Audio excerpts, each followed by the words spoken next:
Artificial intelligence can do a lot of wonderful things today. We can imagine things that were once unimaginable. For example, I am now an artist. Here's some of my artwork. I can even get the hands and arms correctly. You're all familiar with Dr. Zaius from the Planet of the Apes? This is what he could look like as a human. Or perhaps this image. If humans are ever going to colonize another planet, as depicted in a few films like Interstellar, AI will need to be a big part of it. AI can assist with farming and with the exploration of a new planet, including the cataloging of flora and fauna, finding plants that are edible and farmable, and animals that could potentially become domesticated. In Interstellar, one AI is named Case. He is going to help Dr. Amelia Brand become the Eve of a new planet. That is what we will discuss today.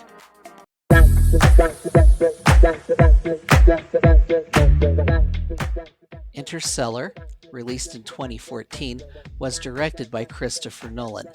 It is a sci-fi epic set in a dystopian future where Earth is becoming uninhabitable due to climate disasters and food shortages. The story follows Cooper, played by Matthew McConaughey, a former NASA pilot turned farmer, who is recruited in a last-ditch space mission to find a new habitable home for humanity. With a team of scientists including Amelia Brand, played by Anne Hathaway, he travels through a wormhole near Saturn, entering a distant galaxy where they explore potentially livable planets. As they face extreme time dilation, betrayal, and harsh environments, Cooper realizes that the key to humanity's survival may lie in his daughter Murphy, played by Jessica Chastain as an adult, who is working on solving a gravity equation back on Earth.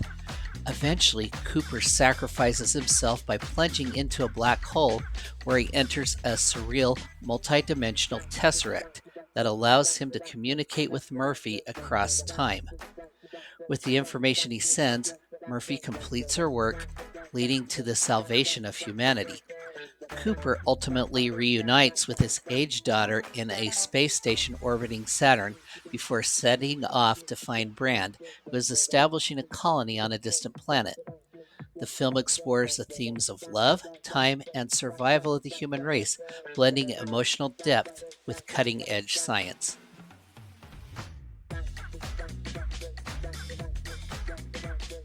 Before I begin, I want to give a shout out to OzCaz13. You are my hero. You mentioned in your comments on my Planet of the Apes video, horses were when you figured out that Taylor had returned to Earth. Would horses have evolved and been domesticated on another planet? Definitely not. But in retrospect, Taylor was running for his life at the time. But that's not what I want to talk with you about today. I want to discuss an alternate ending for Interstellar, one where Cooper doesn't enter a 5-dimensional tesseract and give Murph the numbers needed to complete her gravity equation, but one where you have reality set in, where Cooper really sacrifices himself, gets spaghettified in Gargantua, and leaves Amelia Brand on her own to colonize Edmund's planet, which means Plan B had to work. We'll discuss what it would take for Plan B to work. Plan B involved carrying 5,000 frozen human embryos, a small case of artificial uteruses, to the new planet. They need to find a place sheltered from the elements, especially radiation if it's there, where the embryos can be incubated and developed to a full term of 40 weeks gestation and delivered safely. They then need to establish a sustainable colony, rearing the children to adulthood, and teach them everything they need to know to establish a new civilization. Here is what is needed to make Plan B work.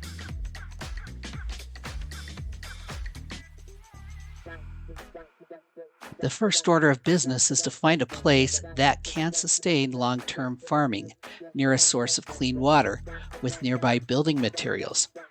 Ideally a site with fertile soil, near a river, and possibly an old-growth forest. Lacking a forest near a place with easily mineable stone. In other words, they needed to find this world's Ohio. It did not look to me like Edmunds crash landed in such a place. At first, to me, it looked like he landed in a desert, but it was a volcanic plain. This is a good place to begin exploring. We don't know a lot about this planet yet, but we have some things that we can garner from the last scene. There is breathable oxygen. The planet is tectonically active, and there are clouds in the sky indicating a water cycle exists. All these things had the same building blocks for life as we know it here on Earth. One reason why this is a good landing spot: volcanic soil is highly fertile for farming. It is full of nutrients and it drains well. Volcanic rock, if it can be mined, makes good building material. It is sturdy and resistant to erosion. All she needs to find is a river to keep the crops alive and to ensure proper hydration and sanitation. Why it is not good? Well, it's obvious. It's an active volcano. We have plenty of examples as to why settling on a volcanic plain is not a good idea. Remember Pompeii? Mature trees, if she can find them nearby, would indicate that that would be an ideal place. Mature trees would indicate some safety from future eruptions, as there hasn't been a recent eruption. Once she finds a place, she needs to build shelter and begin farming. Once she learns what the seasons are, if there are seasons. I don't know if seeds were brought from Earth. Lacking seeds, the next order of business would be to find edible plants that can be farmed. Later, she could look for animals that have the potential to be domesticated. Domestic animals have been our friends here on Earth for millennia. Speaking of animals, it has been said that once you enter the wilderness, you have entered the food chain. Before babies come, she needs to ensure future generations will be safe. She needs to learn what animals can be hunted and what animals will hunt you. She needs to find out what plants are poisonous as well. And it's not just large animals that may be dangerous. Remember, the most deadly animal here on Earth is the mosquito.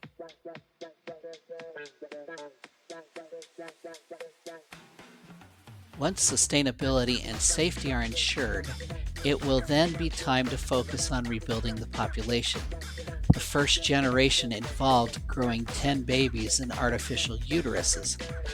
To ensure genetic diversity, surrogacy would be needed for the other 4,990 embryos. Genetic diversity is important for Plan B to work. Lack of human genetic diversity has been a tipping point in our history. The Russian Empire could still possibly have a czar, possibly, if it were not for royal inbreeding. Technically, some people would argue that the Russians have a czar today, but let's not get political. Reconstructing King Tutankhamun from his remains revealed some problems with inbreeding in the Egyptian dynasties. You may have also heard about the Habsburgs and where these handsome gentlemen fit into history. Inbreeding is not good. The reason artificial uteruses are important to Brand: at this point she is somewhere biologically between the ages of 37 and 42, depending on how long it takes to find suitable farmland. The New York Department of Health has 3 recommendations for surrogacy. First, a woman is between the ages of 20 and 35, but under some conditions, women as old as 45 can be a gestational mother. The woman needs to have at least one successful full-term pregnancy and have a healthy body mass index. Brand is older than the recommended age for surrogacy and has not had a successful, uncomplicated pregnancy. It was also smart to bring artificial wombs because it was not guaranteed that Amelia would have been the one to survive. It could have been one of the others. Many of the embryos brought on the trip would have had to been sacrificed to ensure Brand got successfully pregnant. Brand would also have to do almost everything by herself, although she did have Case to assist. Case would need to be more than just your average assistant, by the way. He may have to change diapers, but even the best AI can't beat father time. Failure in this case was not an option. Therefore, 10 artificial uteruses were taken on the trip. Without artificial uteruses, it would have been foolish to send only one woman on this trip. Without other wombs, their chances of failure are high. It is similar to the fate of Icarus in Planet of the Apes.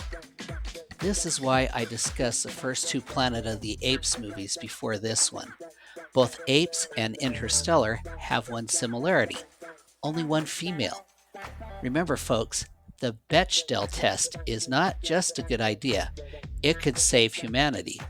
The difference from Apes is that Stuart was going to be the literal new Eve on the new planet, the genetic mother of all beings. Stuart was going to have all the children in the first generation herself. In Interstellar, Brand would become a figurative mother. She'd be the nurturer of the first generation and their adoptive mother, the grandmother of all the future generations. In 200 years, there would be a statue of her. She'd be on every coin, an inspiration to them all. She would be a mentor and a teacher. Stuart in Planet of the Apes would have been all these things too, but all her children would technically at least have been half-brothers and half-sisters. It wouldn't have been a good way to start a colony. Hopefully she would not have all 10 children at the same time. In a daycare setting, the recommended ratio of infants to caretaker is 4. Brand would have to limit the children to 4 until the firstborn are old enough to help care for the younger kids, probably about age 12. I would suggest one child every 3 years for the first 12 years, giving her the 4 at first. The rest could come more frequently until there are 10, with the oldest being 18 and the youngest being under 1 year. The gender of the children is a coin flip. It is most likely to have 5 males and 5 females in the first generation. 51% of human babies are male and 49% are female. It is also likely to have a 7-to-3 ratio of one to the other. Another reason not to have all the children all at once. Spacing them out would take care of an imbalance in gender should that happen. Some of the children could wait for those of the next generation to couple up with. Not all may live to be adults. Statistically, they will all live.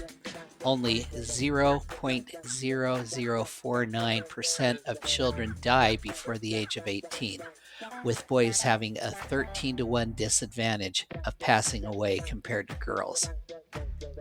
Then there is a question of perpetual baby making. 7% of the population is gay. It is possible that one of the first generation of 10 babies will not be interested in the other sex as an adult. With 5,000 embryos brought on this trip, this shouldn't really be an issue. About 10 to 15% of couples are infertile. I'm going to assume that 1 out of every 5 women that are created in this scenario will not bear children naturally. It may be risky, but at least in the first couple of generations, they may have to try to be surrogates. Before birth control, the average woman gave birth to 7 children. This seems high by today's standards, but back then, the child mortality rate was higher. Given all this, at 4 babies per woman, it would take until the 7th generation to use all the embryos. At 7 babies per woman, it would take 4.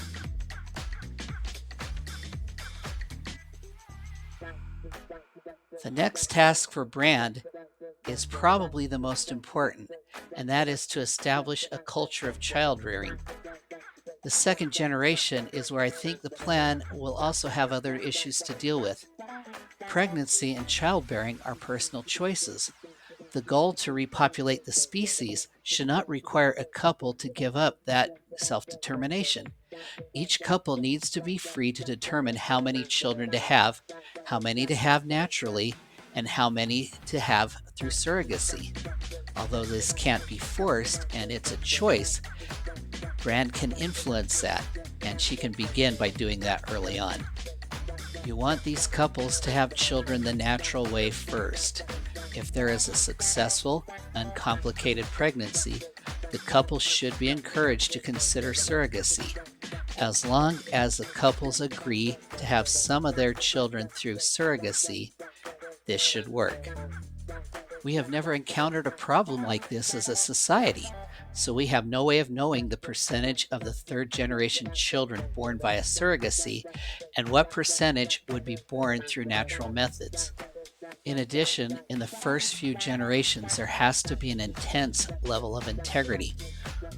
Rules are for families, laws are for societies, and at first it's going to be a family.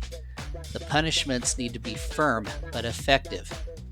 There are going to be things which will be allowed in the first generations and allowed by surrogate children that should not be allowed going forward.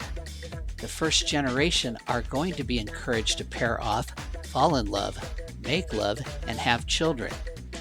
This is not going to be okay once all the embryos are used. Remember, they may be raised by the same mother, but technically and genetically, they are not actually brother and sister. We don't know how much knowledge was brought with them from Earth. Hopefully knowledge of medicine, agriculture, engineering, law, politics, and science. If so, that knowledge needs to be learned. Brand needs to build a culture of curiosity, science, and learning, no matter what knowledge was brought with them. She needs to teach her children about Earth, why the population of Earth collapsed, how the human race almost became extinct, what lessons can be learned, and how these future humans can avoid the same fate. The events of Interstellar were made possible by disaster.